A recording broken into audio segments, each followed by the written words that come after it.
Today is November 13th, 2024. My name is Cameron Wood, and we are here at the Ohio History Connection in Columbus, Ohio. Today I am joined by Brent Johnson and Josh Stucky, and we're going to talk about the Rubi Girls. Yes. Brent and Josh, could you please say and spell your names for me? Josh Stucky, Joshstucky. Brent Johnson, BrentJohnson. Thank you.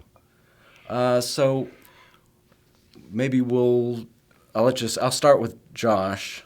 We'll go back and forth that way since you had a little bit earlier founding member of the Rubi Girls. We'll go that way. So we'll start with the first question is where and when were you born? And then you can obviously jump in as soon as he's done. So I was born in Springfield, Ohio. Grew up in South Charleston, Ohio. I was born in 1962. Brent Johnson, I was born in Middletown, Ohio. Grew up in Carlisle, Ohio. And that was July 22nd, 69. Well, thank you.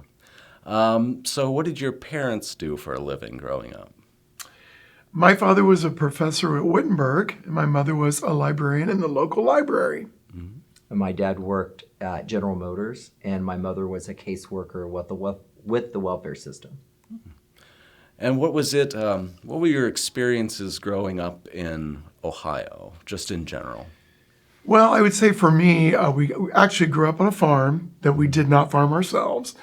So it's kind of a recreational area more than anything else. It was a very small town that I grew up in.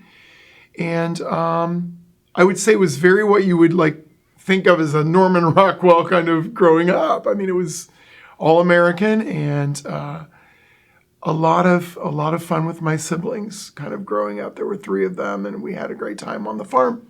Yeah. I was born in Middletown and lived in Middletown until I was about 5. I remember walking to kindergarten with the neighbor kids. And then after kindergarten, we moved to Carlisle, Ohio, which was even a smaller town. When I lived there wasn't a stoplight. It was very kind of farmy, but we didn't live in that part of town. We lived in a little, more suburban kind of part of the town, but no stoplight, very quiet, small town atmosphere. Very, very much Ohio. Very much Ohio. Yeah, that's for sure. Yeah. So the Rubi Girls being a performance group, were you guys interested in performing growing up? I would say I was. I kind of got involved in theater when I was young. I played Oliver at our local theater. I was always an attention seeker in whatever way I could kind of get that. And luckily, I was born with a little bit of talent. So I took that little baby itty bitty talent and kind of got people to pay attention to me at all costs. So it was always in me. Yeah. Yeah. And I was a quiet, shy kid. I had 5 years of piano and I did participate in junior high and high school theater, but on a back of the stage kind of level. I was on stage, but just a supporting role, a kind of quieter part. Coming out in Ohio, what was that experience like for you? And Josh, if you don't want to answer.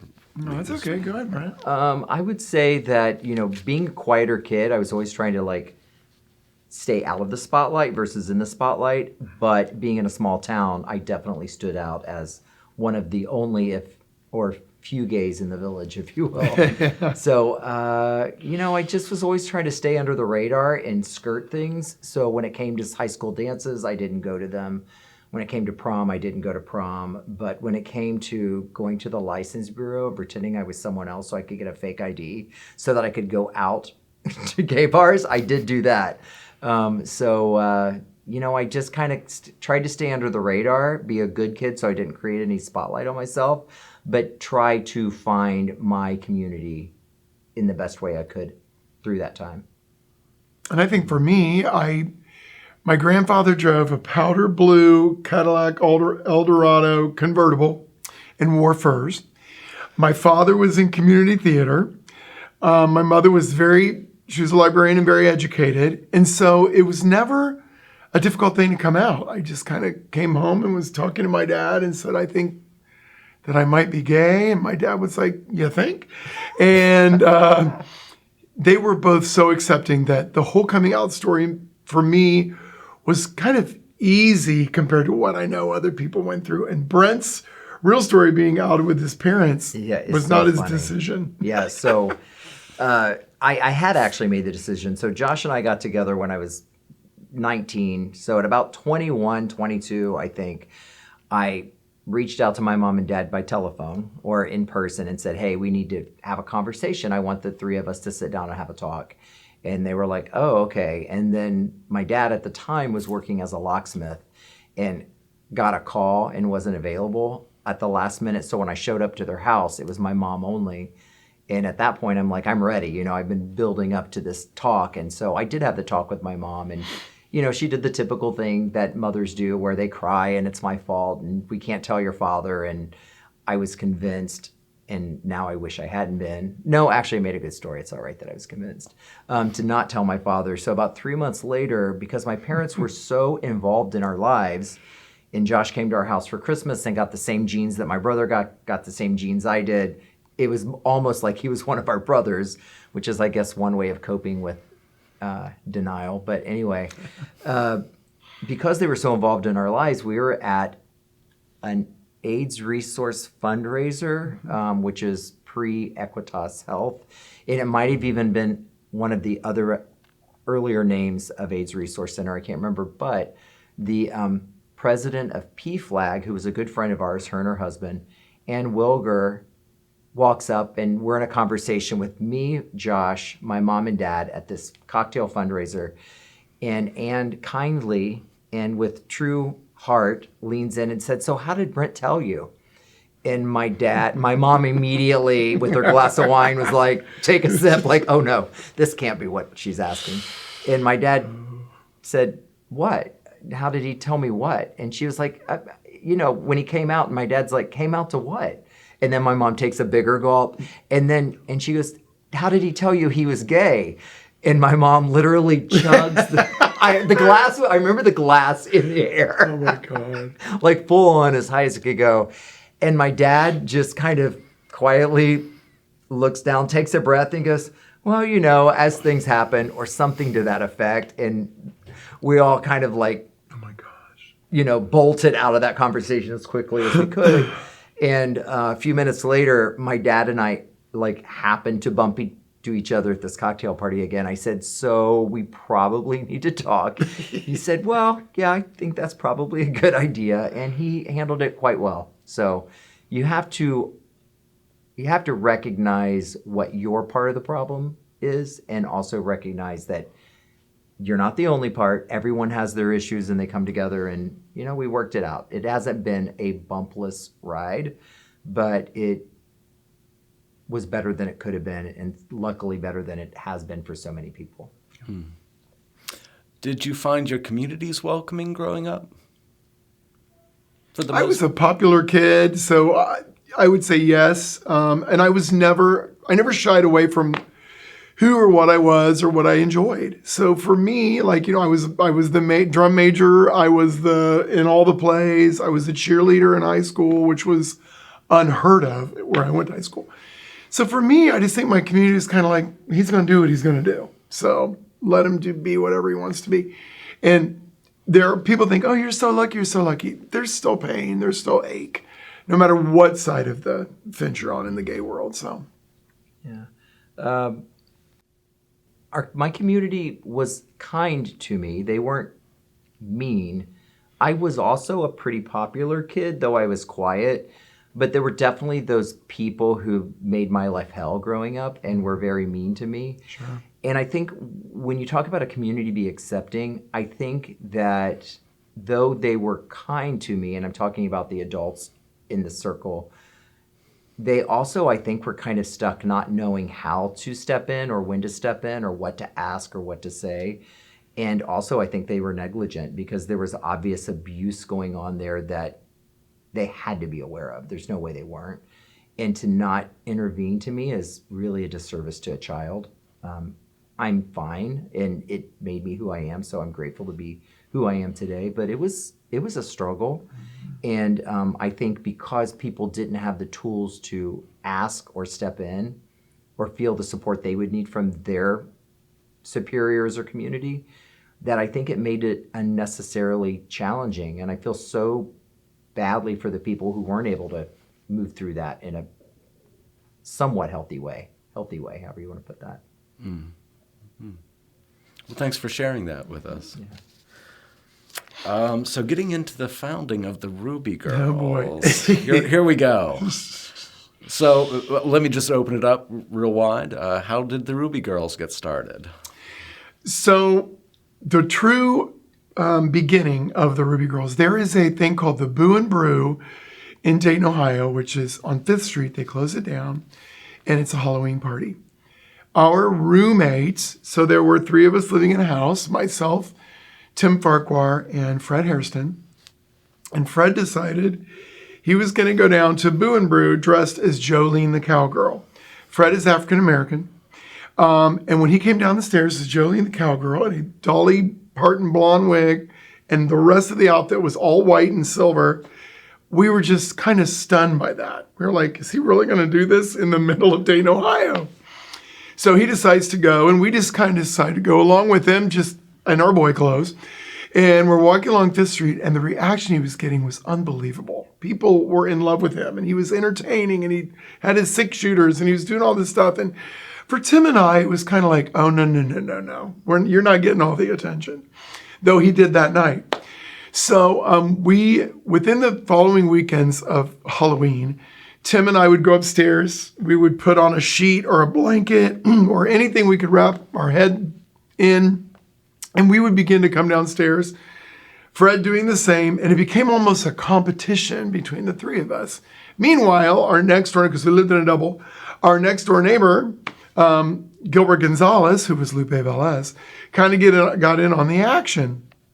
And we started doing this, and people were like, what is the mayhem and the craziness you guys are up to? Well, we started inviting people over to watch us lip sync these songs, and our outfits just got elevated. And it just so happens we were on Rubicon Street, and one of the people, her name was Kristen Pickle, still around.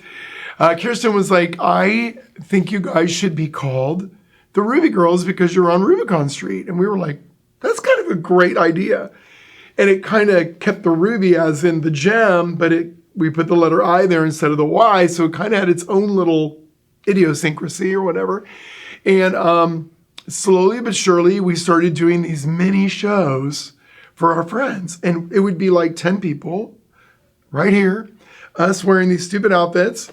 And it just became, people brought drinks, people brought whatever, we'd candlelight it, whatever it took. And the shows grew and grew and grew. And that started in like 1984. And it grew and grew and grew to the point of where we were putting out invitations, or we were posting things on at the bars, in the Dayton bars, saying, come see our shows. And it, to this day, I don't know what the turning point was, but something happened and there was all this involvement. So instead of 4 of us, there were 6. Then there were 8. Then there were 10. There were 30 people, and then there were 40, exactly. And then there were 60. Yeah. And it was crazy. And this was all in the living room, in the kitchen, and everyone would bring something to share to drink. And often it'd get poured into a garbage can. Oh, God, it was ridiculous. Your living room would all of a sudden have thumbtacks with things hanging from the ceiling and the walls, and it was bad. It was bad. It was much fun. It was right on UD's campus. So these UD students would walk in and be like, what is going on at this party house? Thinking it was like a normal UD party. They'd walk in, they'd have a great time and be like, I think I just saw a bunch of guys dressed as women having the time of their life. And the neighbors loved all of it. They loved the noise and the mess and the parking. And it was crazy because we were right in what was then called the ghetto. It's since changed the name because, the connotation, but it was the UD ghetto. And it was in this, we were the entertainment. They were always like, what are they going to do next? So we kind of elevated and made it as crazy as we could. But interestingly, I think one of the bigger understories of the whole Rubi Girl thing is those people, those of us that have been Rubi Girls since that time, are still friends today. And that is such a blessing. So, yeah. How did you guys end up in a house together in the first place? Well, we all went to Wright State University. Wright State is kind of really the core of all of that. And we didn't really know each other well. Scott Counts, who is Jackie Darnell, one of the Rubi Girls, kind of was the connector piece, the nucleus, who threw us all together. He worked at Wright State University. He was a wizard at picking out who was gay on campus. He was so good at it. And he would be like, hey, you guys, there's apartments for rent over here, or there's a house for rent over here. And we all got thrown in this house together. There was also another person who lived there, Grant Simmons, who became Aunt Tilly as time went by. And Aunt Tilly was that great dog and pony show. Oh, my God. That was Muffy St. Jacques. Oh, sorry. Yeah, that's all right, Bob Fetterman. But anyway, and Grant was another one of those people that was kind of the solid person, where we were all crazy and flitty-ditty. Those two guys were very focused on what was going on with Wright State. So Scott was kind of the connector and was kind of like the Mrs. Garrett of Facts of Life. He was like, we're all going to live here and we're all going to do this. And we did it because you kind of trusted Scott to get us through all that. And so here was this double, 6, sometimes 8 gay men living in this double that really became like the Orpheum Theater of the Rubi Girls. Yeah. Did all of them have some sort of involvement with the Rubi Girls? Yes, yes. Wow. It was almost mandatory in a way. There was an expectation. But there were those that came and went, as you know. There were those that they kind of made their own way out of the situation, so to speak. So, yeah, it's crazy. And Brent, you got involved a little bit later. Can you talk about that? I popped in about 1989. So Josh and I had started dating around that time. And I had been to a party or two, and I was like, this looks like fun. And I hit the qualifications of being a gay man. And I also know that haven't been asked to do it, but I thought if I just show up, then what are they going to say? So I just showed up one day in my drag, borrowed from my friend at work, Juliet Rios, and came down in my drag costume and was well received, and it hasn't stopped since. And we were dating at the time, and I will never forget that as long as I live. I had no idea this was going to happen. And I'm downstairs, Probably the last surprise I ever had. Right. And there was something, I was kind of possessive about Rubi. I mean, all 4 of us were. I sensed that. It was our baby. The 4 of us were like, this is our baby. Yeah. And when he came downstairs, first of all, he was so beautiful because the 4 of us were never pretty. Well, I was never pretty. In the right I look like Stalker Channing to this day, but he came down the stairs, and it was like something in that moment changed Rubi because he was pretty and he was put together and he looked good, and they all loved him, and they were like, who is this person? And so the 4 of us were like, oh shit, this thing's about to get real.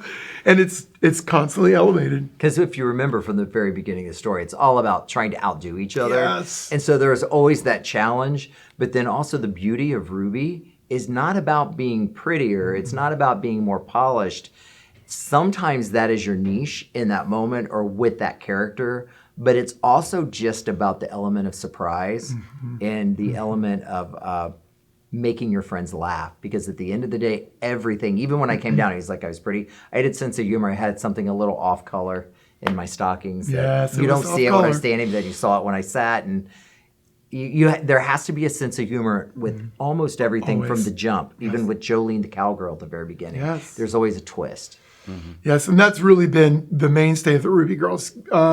We always say we don't bring the pretty, we bring the party, and that's really true. We're not really worried about this part of it. We're more worried about this part of it. So people connect with that. We've remained vulnerable with people for 40 years, which is not an easy thing to do. So it's amazing. That does bring a question.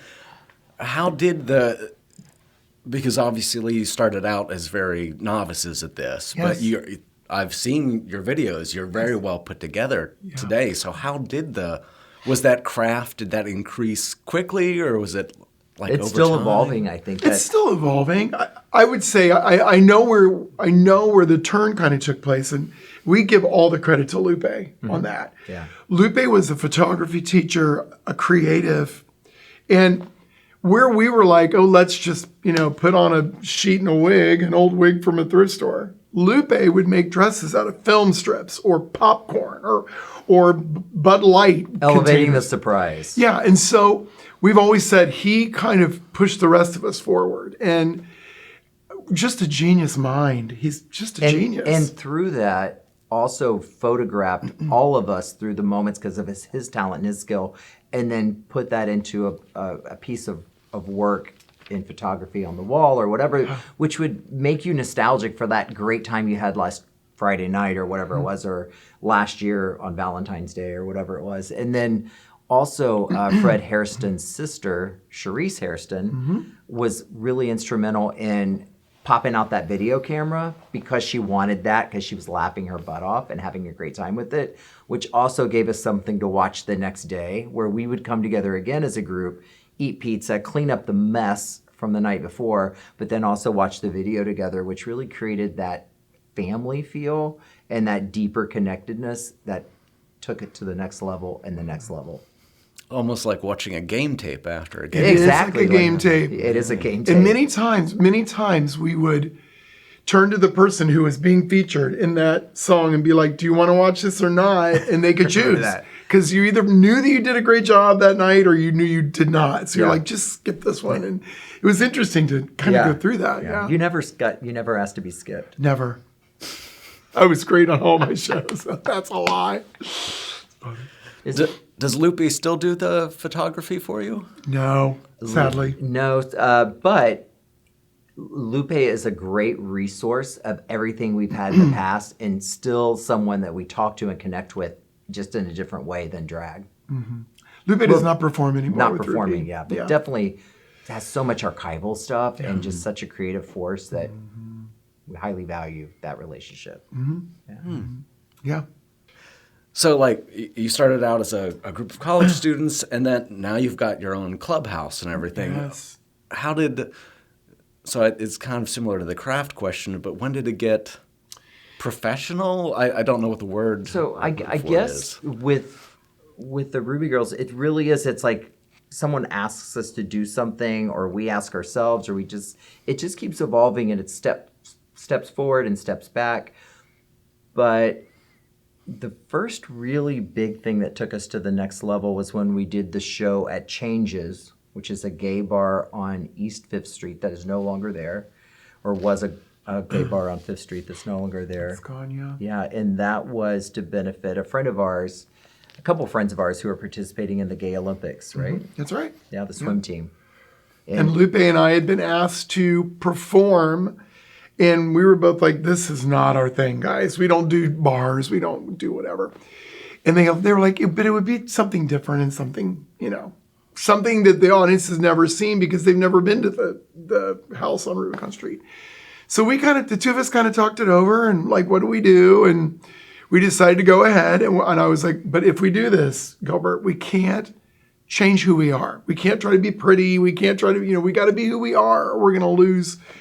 And I think in a way we both really debated, was this a good idea? And that audience went haywire. They were like, oh my God, I twirled batons, I'll never forget, which threw these people into whatever. Lupe had this giant mamacita dress on and did like this Mexican number. He's Mexican descent. It was crazy. It was crazy. And we went downstairs. There was a basement at Changes. We went downstairs to change the two of us, and he's like, we just paved the way. We just paved the way for the Rubi Girls. I'm like, what are you saying? He's like, this is the future. And I thought, oh my God, I can't do it. But you know what? Once I got the microphone, because I wasn't the host, once I got the microphone, I was like, I'm good. I can do this. I can have a great time with this. So that night was just magical. Yeah, it was a great night. Yeah. So much fun. Well, obviously you knew how to twirl batons from being a drum major. That's right. Are there strange skills that you've picked up over the years from this work? I think all of us have picked up skills over the years. I mean, honestly, I think like seeing us dance in heels, that's a skill you learn. Oh, it's a skill. This one we do Rubi Dance, which is a takeoff on River Dance. And at the beginning stages, no way was you going to do that in those heels that you wear. And now it's just like, no big deal. I'm up there doing my thing. Now my heels just keep getting shorter and shorter and shorter and may have a strap. I'm like, ugh, yeah.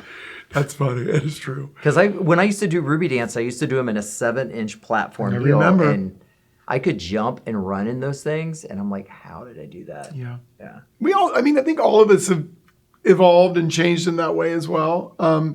It's funny because, again, there's a competitive nature among the Rubi Girls. And so we're always kind of like, oh, you should have done this. And then they do it the next time. Or, And it's a very gracious group. We're all very giving ideas in a way I think that's positive for the most part.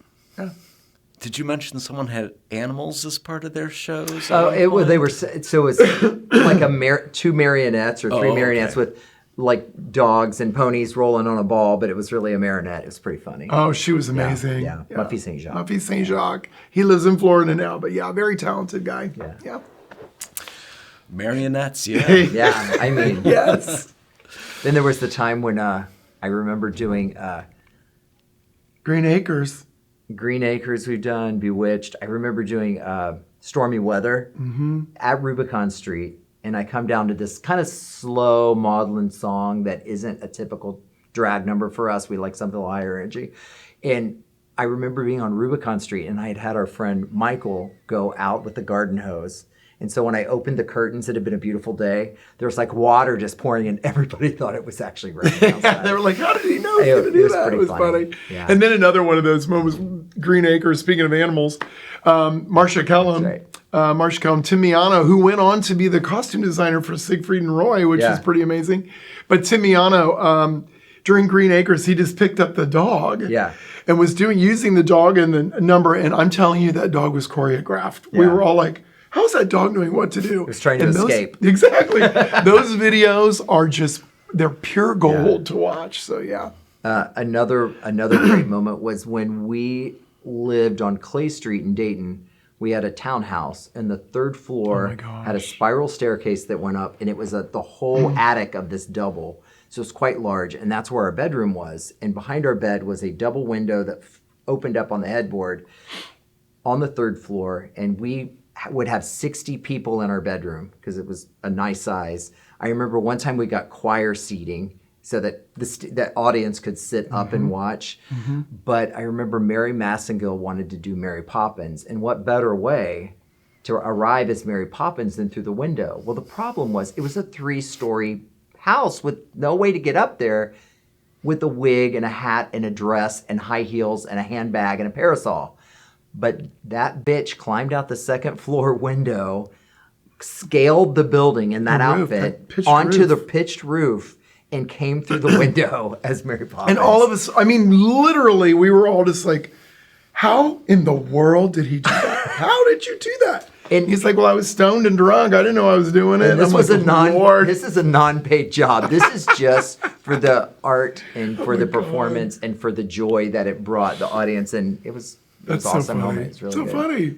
Yeah, that was a fun house to do drag into. So while we were doing these shows, we were also still doing more home shows, and then it would evolve into more drag shows. Now they're all out. Like nobody wants this shit in their house. Nobody. I mean, it's one thing when you're renting, it's another thing when you're a homeowner. Yes, it's true. It's true. Yeah, I think we did get all of our deposits back though. So we did. Yeah. We did. So you didn't destroy any of the houses? No, we had a dog that prevented us from getting a deposit back once, but they earned that deposit. Yeah, true. It's true. So tell me, how did you develop the personas of Dana Sintel and India Summer? Was that like a... Well, so I think pretty much Dana lives very much inside of who I am. I mean, Josh and Dana are nowhere near the same person, but I've always had a little bit of a sarcastic edge in life. I was a school teacher. I've always wanted to make sure my kids are taken care of. They always say that Dana Sintel's like the lioness of the group. Don't mess with my cubs back here. So I always had that in there. And I've always kind of been a community-minded person. So Dana kind of took all those things that were inside of me and put them all together. People either look at me as the meanest, nastiest bitch they've ever met in their life when I'm in drag, or the best sarcastic lesbian that's ever been on the stage. So it just kind of was, I have a little bit of an acerbic side, and I get to use that with her, and it's fun and it's funny. So that's where mine came from. She was just my other side. Yeah, and I think it's Jackie Darnell that once said it gives you an opportunity to exercise a part of your personality that you normally don't put out there. It's a piece of who you are, but it's not who you are. And when I think of India Summer, like she is very flashy and she wears lots of jewelry and she's, oddly, I've heard people say like on stage, you look like a superhuman, tall, big person, but in real life, I'm 5'8" and 160 pounds. So I'm not commanding like that, but in drag, I feel like this superwoman, this body kind of out there girl. So I was inspired by India von Hawkine on Guiding Light in the late 80s, I guess. And she was this sort of international traveling, kind of pretty, but pretty and stylish. And, that I'm like, that's who I want my character to be. Yeah. How have your characters, have they changed over time? They've And, devolved. Yeah. They've devolved. Dana, we've talked about this before. We talked about it recently when all of us got together for the Miss Rubicon pageant. But Dana now in Dayton is really looked at as some kind of community hero. They're like, oh my God, look what she's been able to do. That was never my persona, never. And now they're like, she's strong. She takes care of the community. She shows up for everything. I'll do anything that I'm asked to do because I just want to raise money and do charitable work. That was not how she got started. Mm-hmm. She got started as being a ruffian, and I drank out of my high heels and I, threw stuff, and I was not this person. And I started to see that this was really working well, especially with the HIV crisis, which they needed somebody. And that's where she came from. She kind of went from this to this, how do I help? And so, yeah, I think her character has evolved a ton. Yeah.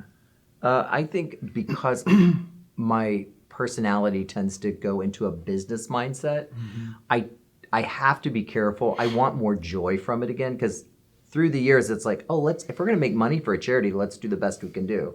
If we can cut costs, let's cut costs. If we're say we're going to show up, let's show up. Well, some of that takes away just the playfulness and joy of it. So my character has become more serious through time, and I really want to mindfully take that back and find the joy, because I think that's the most important thing we deliver to our audiences and to our community is the joy. And I think through the joy, the funds to support the charities we want to support will come and do come just from that. But we have to get back. I have to get back to just being joyful and let someone else do the heavy lifting. Right. For sure. Yeah. Right.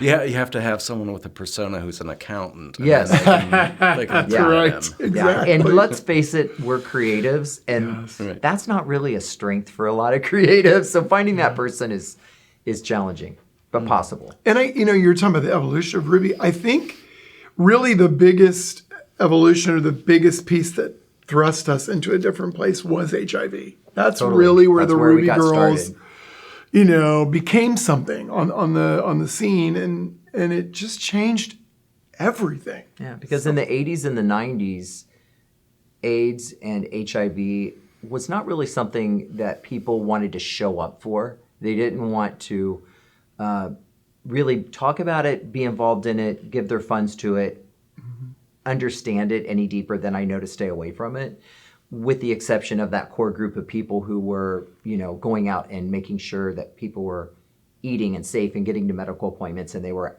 activists. And we're like, how can we as a group support those activists and that community in a way that gets the story out there, in a way that people will hear it, even if they don't know they're listening to it? So how can we make them laugh? How can we invite them to a show and do our antics, but somehow still their money and their awareness all becomes intermingled with this community that really needed our support? So that's where we kind of led from.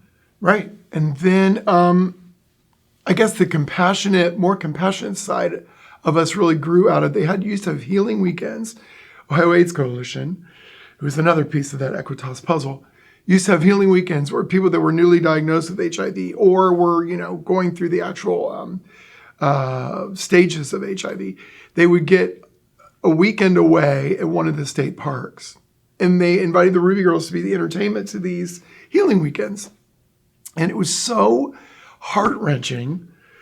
At the same time, we realized we had a job to do, and it was a legit job to do. The Rubi Girls were more than just making these guys laugh, which was what they needed at these healing weekends. We would spend time in the groups with them. Like when they would break up into groups, we'd each take a group and go and listen to not just be, someone who's going through the HIV crisis, but someone who was standing beside them while they were going through the HIV crisis. And it changed us as human beings. And, we still are raising money as much as we can because it's not over. But we also saw that we could be part of this for other organizations.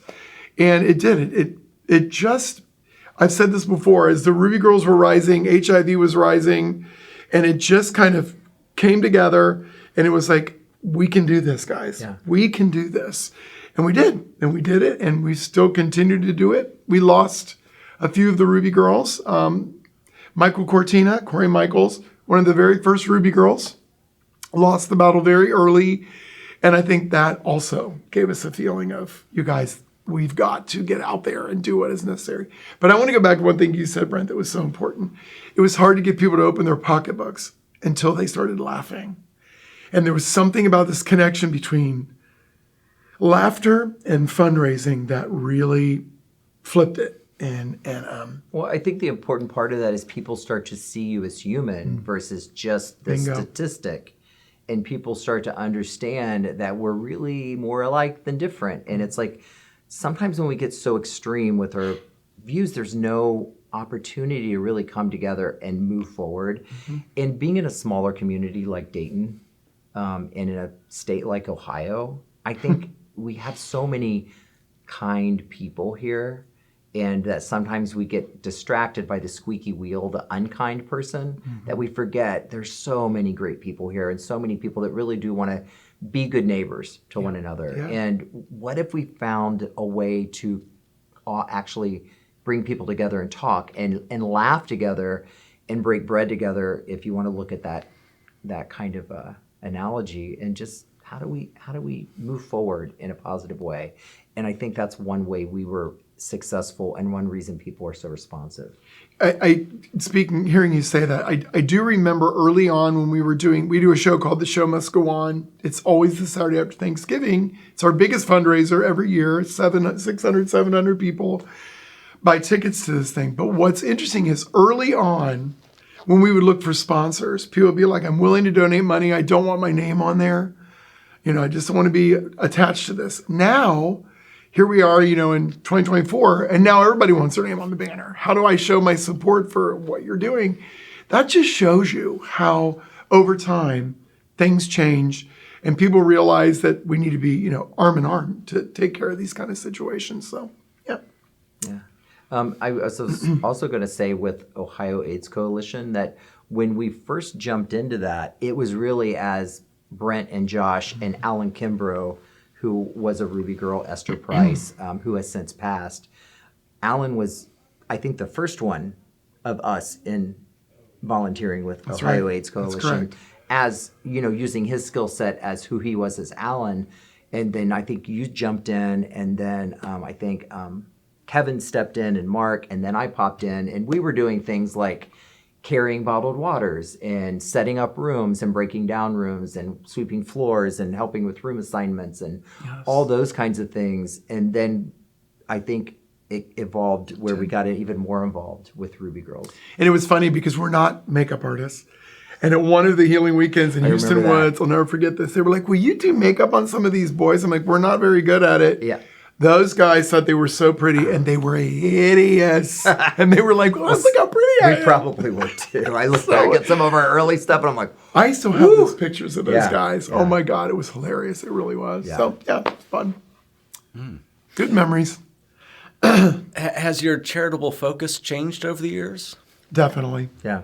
I mean, we have a mission. Our mission statement really is working at making sure people get to live the life they were meant to live, whatever political climate it might be. So that's really our mission, and to get away from intolerance and all those kinds of things.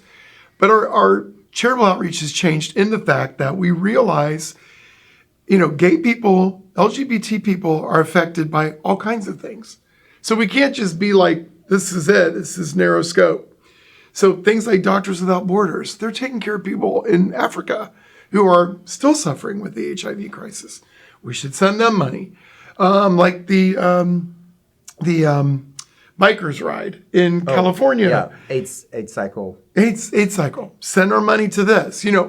So what's happened is No Kid Hungry Ohio, which these children that, are going to school without lunch money and people are like, why that? I'm like, these kids are going to be gay kids. Some of those are gay children.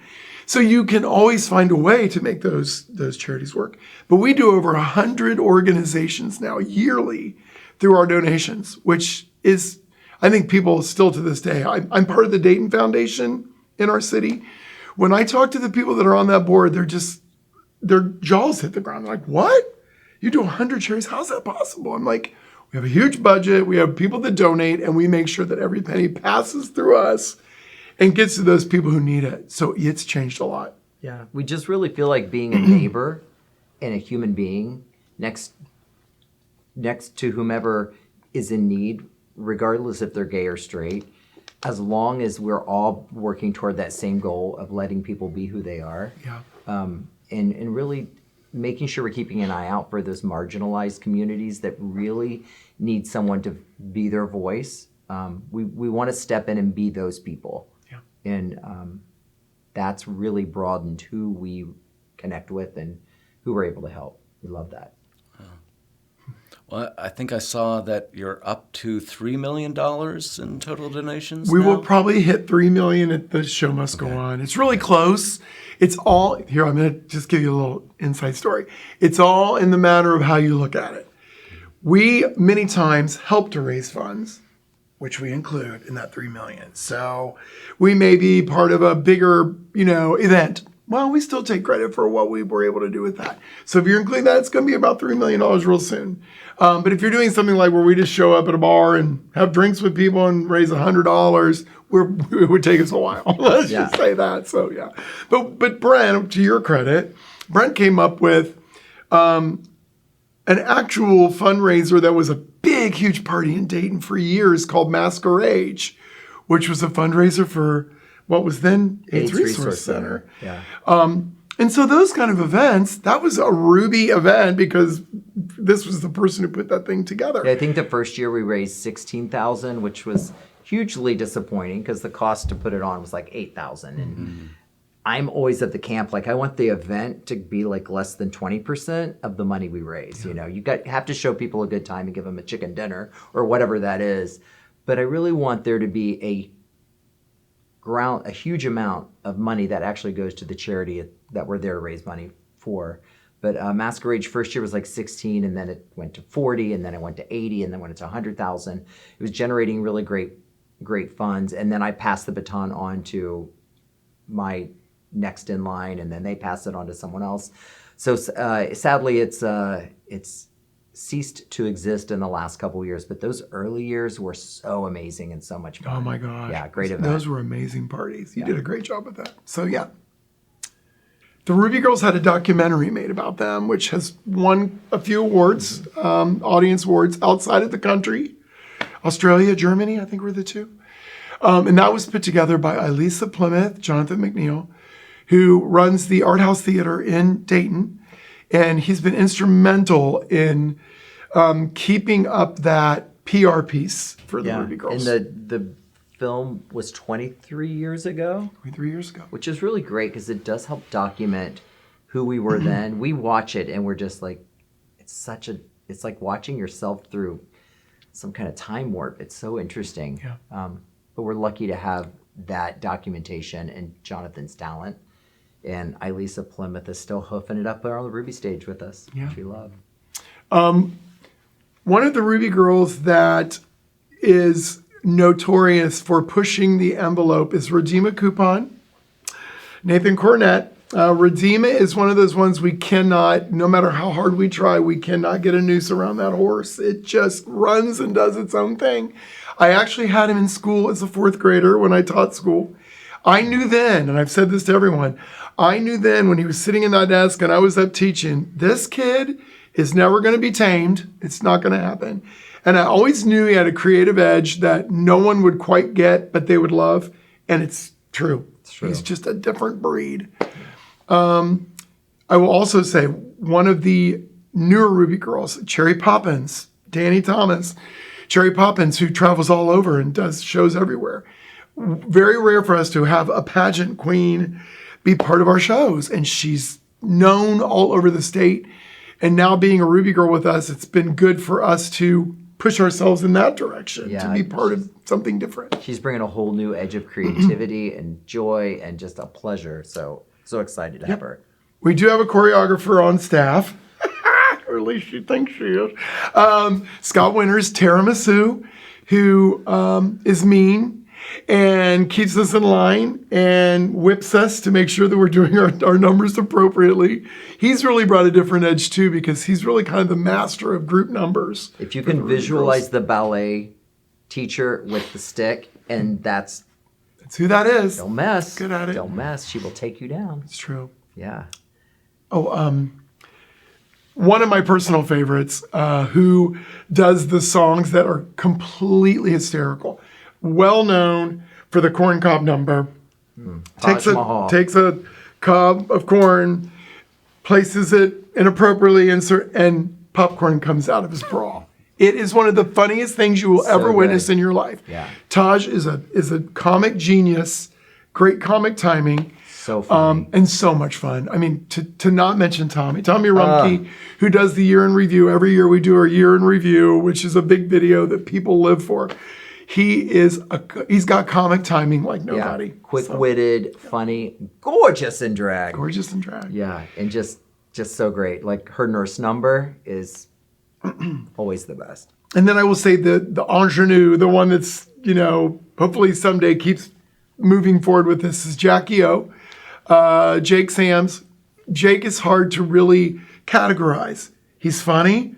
He's beautiful. He's talented. Campy. He's on the mic. Yep. He's campy. He's silly.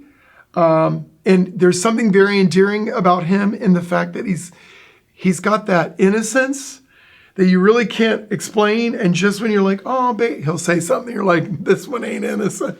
So he's just a little bit of everything and just a gift to the Rubi Girls. Are you surprised by your success? Yes. Yeah, we're surprised by our success. I am very surprised by our success. I think because I'm more the administrator and the executive director of this whole thing. Over the last 2 or 3 years, and actually Svetlana was really good for me, but over the last 2 or 3 years, I've kind of settled into this really is something.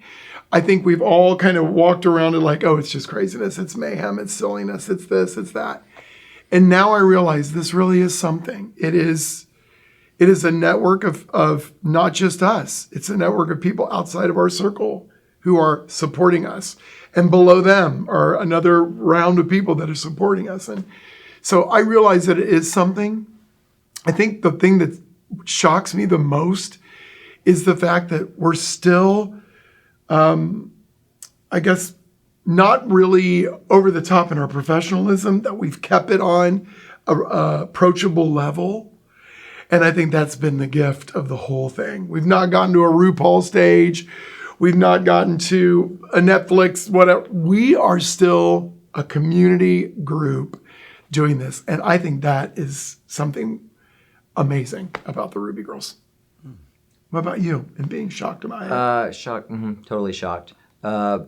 I guess part of it, too, is that this isn't our full-time job. We all have full-time careers. We don't get paid to do this. It is a nonprofit, yes. People give us money to do the shows and sponsor us, yes, and we raise money for charities, yes. But there aren't any paid positions in our organization, so no one's getting a paycheck from this. Additionally, though, occasionally we'll buy a group costume, usually 1 a year, 2 a year maybe. All of that money it takes to put ourselves together comes out of our own pockets. Like I buy India's shoes, I buy India's pantyhose, I buy India's wigs. He buys Dana's, the other girls do theirs. So there's a lot of financial input from the girls' pockets to put themselves together and to do this stuff.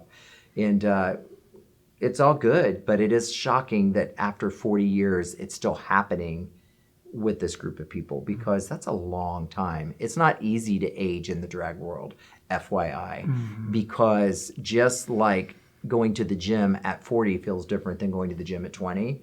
It hurts. Being in drag is a sport. I don't care what people say. There are injuries. If you're not in pain the next day, then you didn't do drag, because your ribs hurt from the binders, your feet hurt from the shoes, your head hurts from the tightness of the wig. You're, trying to fit into clothes that weren't made to fit your body.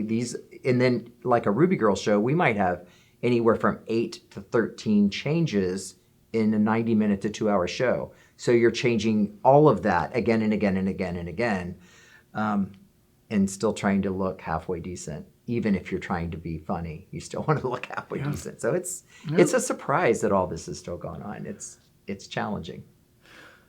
Have you noticed, like you mentioned RuPaul, and you mentioned like you're working into clothes that don't fit you. Have you noticed like a change in drag acceptance or just drag popularity over time as you've been doing this? Yeah, definitely. It's interesting because 15, 20 years ago, we were not afraid to go through Dayton and Columbus in drag and walk on Main Street and to check into hotels and walk out the lobby. Like somehow we were naive or brave or fearless or stupid, but we did it then and we do it now. I think 20 years later, we as individuals, being older, and we have more to lose in a sense, because, I don't know. There's a sense of like I'm a little more cautious. Maybe we've seen things along the years that are made us like, well, and the climate has changed. I mean, it's different. They were trying to do drag bans around the country, and it was kind of like, why would you, of all things, ban drag? I mean, this is one thing where it's going to help people more than likely. And it's joyful, and it just didn't make sense to us. Yeah. But in that, as what happened in Columbus with Virginia West, who we know and love dearly, and watching these Proud Boys go by and somehow threaten without threatening, it was kind of like, why? What? I don't understand what you're after. What do you want to change? So I think we have become more aware and more focused. We're very much more about, let's travel together. We've got a Rubi bus that we all ride in together. That was never a thing. We've really become, you can't just go out and do your thing, guys. You got to be cognizant that there are people out there that don't like you. And there was an era where that did not exist, but it's here now. So it has changed. Do you think that feeling comes from just maturity, or do you think it comes from outside influences? I think it's outside influences. I think you always have a little bit of naivete, but I think it's watching all the things that happen in our country to completely innocent people, and they didn't have, a shiny banner waving like, look at this, and where we're putting ourselves out there a little bit. But that doesn't stop us. One of the Rubi Girls, Tim Farquhar Fonda, one of the originals, loves the protesters. I mean, it is like a moth to a flame. As soon as they start their protest, then she drops everything, gets right in the middle of them. And it's just who he is. He's rebellious that way. And I always tell him, I'm like, I don't let my eyes go away from him, when that's all going on. But I always tell him, all it takes is that one wrong minute, one wrong minute. And we never had protesters before. And now we do. And in a way, we kind of made a little bit of a sport here recently. But I get it. They have the right to protest. I get it. It's America. But it's one of those things where I'm like, really, don't you have something better to protest? Why don't you? We're probably helping your grandmother who's in the nursing home with the funds we're raising. Research and figure out what you're protesting. It would probably make a big difference. Our fans and our audience base has obviously changed over the years, because going from a room full of 30 people to a room full of 700 people, obviously there's some change that's happening there. Something we've always noticed is that we appeal a lot to married couples that are middle-aged, So it's interesting. They're like, half your audience is like husband and wives from the suburbs. That's not normal, or at least it wasn't normal 10 years ago, right? And so it's really interesting that sometimes, especially for our Thanksgiving show, we will sometimes have 3 generations of families. Grandparents who might have started with us 20 years ago, their kids who are now adults, and sometimes they're teenagers. They're like, she's 17. She's okay if she comes in, It's really interesting. It is. I never thought And there's a about it, wide right? appeal to that. And I think that's not typical. I don't think that's an average drag show audience member. And so I'm happy about that, because I think one of our goals is to really connect with our community and our neighbors and let people know that we're just their neighbors. We're not out to, do anything but good for them and our community. And I love that. We also have had people who have stuck with us since the early days who are still coming to the shows, and Like that feels every great year, too. like for 40 years. Because like, it's good Lord. a different experience for them now than it was sitting on the living room floor. But they're still sticking around and they're still showing up, and that is wonderful. You also mentioned that you both input all the Rubi Girls input a lot of their own resources into this project. Can you tell me a little bit about what was going on? How did you fund all of this behind the scenes, you personally? Well, when we were doing the shows at Rubicon Street and on Clay Street, we would all have a closet or a attic or a basement or somewhere where we would each store our own things in our own home. And at some point, about 10 or 12 years ago, we decided to rent a common space in a warehouse district in Dayton, and each of us decided we could afford $50 out of our own pocket to pitch in for this rent that I believe was $500 a month. That included Something like everything. that. This was a warehouse space.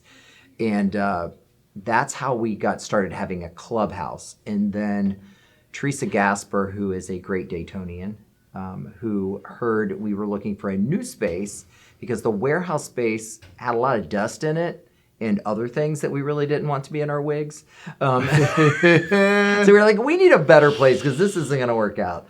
And Teresa Gasper was making an investment of her own personal funds into the South Park neighborhood in Dayton because that is where her family roots were. So she was renovating a building and heard we were looking for a space and made us a great deal on a freshly renovated space in South Park. And we all pitched in a little more money so we could afford that space. And then eventually she decided she wanted to sell the building, and we had just become a nonprofit. And luckily there was an apartment building upstairs that paid the rent on the entire building. So now we were able to move into that, to have that building at no cost because now the renter was paying the mortgage. So that worked out really well for us. Yeah, and in spending early, most of the things that we wore were Goodwill, so it was not expensive at the beginning. Now it's different now, but back Thanks then, to Amazon. thanks to Amazon, it is. It's so true. Which also helps with sizing too, because so much stretches now. Yeah. They kind of know their customer, if you will. Yeah, and I mean honestly, with our nonprofit, because we became a nonprofit 10 years ago, by the way. Was it that? It was Wow. 20, yes. 10 years ago, we became a nonprofit. And when we became a nonprofit, we began to learn how to budget and how to keep money in our accounts and do all these kinds of things. So every once in a while, like you were saying, we'll be like, let's spend some money on a matching costume. And when we do our reports to our accountant, they're always like, well, you guys spent like $104 of the Rubi account. I'm like, it's like it's just crazy because we can get away with, spending very little money for what we do. Yeah. And how we spend so little money is we have amazing professional people in the community that have stepped up. So we have an attorney, Joe Downing, who has stepped up and donates all of the legal services we need. We have a great accounting firm, Flagel Huber Flagel, with Jeff Wasty, who has stepped up and sponsors all of our accounting needs, because the last thing we want to do is do anything wrong. So having professionals in those fields that can help us make sure we navigate everything correctly is so great. In addition to that, we're part of the Dayton Foundation, who has an exemplary record, and we put our funds into that so that everyone can know that the money they choose to share with us for these causes go to these causes. And that's such giant relief for us because the last thing we want to do is mismanage that trust. And I think one of the bigger things now that's come out of all this, about 6 or 7 years ago, Antibiotics, Mark Brewer, who's one of the Rubi Girls, sat down with me and said, what we really should look at is doing a scholarship. And so we have since then, I think it's 7 years, maybe, we do 3 $2,500 scholarships for LGBTQ kids. And that fund literally went from maybe $5,000 in donations a year. That we would give away. Replenish the next year. Is now living in perpetuity at the Dayton Foundation as a $100,000 fund. So it lives in perpetuity. All we did was put out to the community, we'd like to put this thing in perpetuity so the kids can always have the opportunity to get a scholarship. And that thing was overnight was boom, full. Within a year, I think. Yeah, it was a year. It was crazy. Insane. I was like, what just happened? What's also exciting is we've also had other people in the community put scholarships into the Dayton Foundation under the Rubi Girl name to give additional funds because they're like, we love it. We don't want to manage it if you've already got the system in place. So now they're giving scholarships annually under that same fund, that same criteria, so that even more kids are getting helped, which is awesome. Amazing. Yeah. It's unbelievable. It really is. That's unbelievable. That's my dream. That's our dream, I think, is to put more and more of this into perpetuity at the Dayton Foundation so that it goes beyond us. Because as I said earlier, I went from a 7-inch platform and my heels keep getting shorter. There's a point at which the likelihood of us stomping around up there, it diminishes over time. So we want to make sure that we can continue to do the good work. I tell Brent I always go back to Bette Midler because Bette Midler said, if you ever say you're done and you're done, you're done. Yeah. And so it's kind of like, okay, we're not going to do that. We're not going to be done. We're going to keep moving and keep jumping around and touching our toes and twirling batons and whatever it might be. We're going to keep going. How many Rubi Girls are there today? Active members? Yeah. 11, I think. 11. Technically 11, yeah. We probably the funnest times we have are when we travel together elsewhere outside of Ohio. We go to Michigan every year, perform there, or within the state, like we're going to go to Ada again and do a show there at Ohio Northern. There's always somewhere to go. Well, those are the moments I think that keep those 11 kind of glued together because you don't want to miss that. You don't want to miss the vacations together. So, but there are 11. Over the years, there's probably been upwards of 50 to 55 people that have totally come and gone. And, there's always room for growth. We've learned, though, to be particular. It has to be, growth. you have to be friends first. Yeah. For someone to perform on the Rubi stage is one thing, but to be a Rubi Girl is another. So we've had a lot of people perform on the Rubi stage and be part of the Rubi Girls without actually being a Rubi Girl. Yeah. It's really when you become friends and there's a friendship there that's how you become a Rubi Girl. And the friendship has to come first. And you realize it's not the shows, it's the people. That's what we're doing. So once people get beyond that whole idea, they're good. Yeah. It's more than showing up for a rehearsal and then doing a show. Yeah. Right. This is no, we're in each other's lives, like it or not. So we have to be friends in addition to that. And the rewards are truly intrinsic. We'll do a show. We'll get ready. We just had this happen at Jouy, the wine bar in Dayton. And we had a mother come up who said, my daughter was, I'm going to get emotional. There was a woman who came up whose daughter had recently passed. And she said, I would like to donate some of my daughter's things and a check to you guys because you were a bright light to my daughter. And we're all standing in this little group and you're just like, there it is. There's why we do this. There's the reward. And because you're often connecting in a way you don't even know in the moment. You see people laughing. You see people sometimes having an emotional moment. But what you don't know is how much that means to that person. And, for this mother who lost her daughter, it was meaning so much more than we even realized. And that's a beautiful thing. We're rolling around on a bar, acting like fools, and drinking champagne and throwing our wigs off. And that show was so crazy. And then for her to stop us and say that, you're just like, because we had done a show previous to that for breast cancer, and that's what her daughter passed from. But, you're just taken back. You're like, I got to keep doing this. There's something about what I'm doing that's making a difference. So I got to keep doing it. Yeah. And by the way, this was at lunchtime on a Sunday, so don't think it's a late night show, people, because it's not. It was crazy. It was crazy. Yeah. Do you ever work with other drag groups or drag kings or? We have, Yeah. yeah, and we enjoy that. It's not as often as it used to be. It's not as often as we'd like it to be, but we do, and we enjoy that opportunity. Yeah. It's fun. Right. A lot of talented, fun people out there. And what's also cool is there are always going to be the divas, and bless their heart, because they're fun to watch on stage. Oh my Backstage, gosh. not so much often. But people are just fun backstage. You get to, it's a lot of personality, and it's a good time. We hosted Pride about 4 years ago, something like that. And it was just so, to me, because I was the MC that day, it was so interesting to see the variety of drag and the attitude of so many. And I was just like, well, Nina was probably my favorite of the whole day. We performed with Nina when Nina wasn't Nina. She was just one of us kind of up there doing shows. And Samantha and people of that nature. And then you would get these new, young, beautiful drag queens. You'd be like, oh my God, what is your name and what are you going to be doing? And she'd be like, look at me like, who are you? And I thought, oh girl, you got some lessons to learn. So get ready. So it's just interesting how I think we all evolve. You just kind of evolve in that situation. So it's fun, very fun. What do you see as the future for the Rubi Girls? The future, keep doing what we're doing as long as we can do it. And I think that we're going to lose a couple of the ones that are there now. I think they've already, kind of pushed the door, and they're gonna go on their merry little way. I think it's going to be hard for those of us that have been there for a long time to watch how this is changing, because it's changing. It's younger. It's more female impersonation rather than drag. And that's okay. We've got to be okay with that.